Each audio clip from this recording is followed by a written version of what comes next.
Birkir Máen, vel lesið hjá Kristinn Jónssoni. Kristinn lyftir honum hérna síðan á stokka en vel gert hjá Hólmari.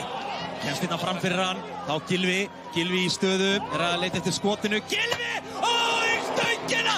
Og Patrik Pedersen tekur hér frákastið og kemur Valsmönnum yfir hér á Kópavogsvelli. Þvílíkt skot hjá Gylfa sem small í tréverkinu. Patrik Pedersen, réttum maður og réttum stað, en hann átti eftir að gera helling Sigurbjörn Hreiðarsson. Já, heldur betur, og þarna sjáum við gæðin í Gylfa og ég tala ekki gæðin í Patrik að ná þessu bolta.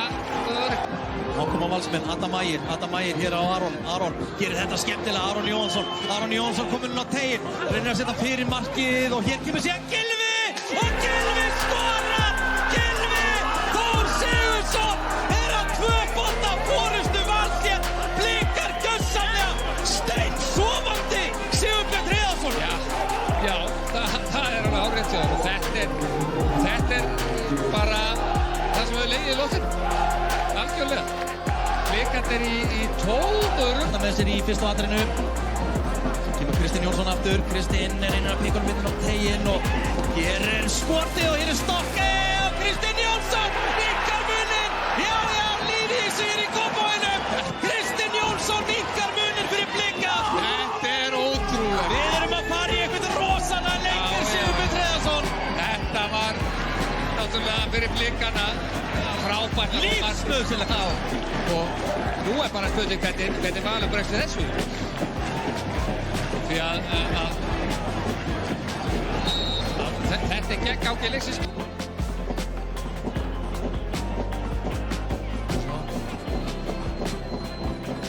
Þá er það Gylfi Þór með aukaspyrnu. Gylfi og hann skorar!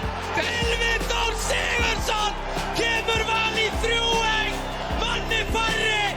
Gylfi dregur Valsmenn hér að landi. Já, eins og ég segi, þetta eru dauðafæri þegar Valur fær aukaspyrnu á þessum svæðum, þannig að En þetta var að þjappa þeim mögulega saman. Gylfi Þór með annað mark sitt hér í kvöld. Lyftir boltanum yfir vegginn, Anton er í honum en ræður ekki við það. Kristinn Jónsson með fyrirgjöfina og hér er Ísak er Fredrik við og þeir minnka muninn. Blikar búnir að minnka í 3-2. Þetta er Aron Bjarnason sem að tekur frákastið og kemur Blikum heldur betur inn í þetta. já, heldur betur. Þarna eins og vorum að tala koma boltanum inn í teig. Þá er með einn staukamann inn á akkurat stórhættulegir Ísak og Stokke. Nóg eftir að þessu hér og Blikar manni fleiri.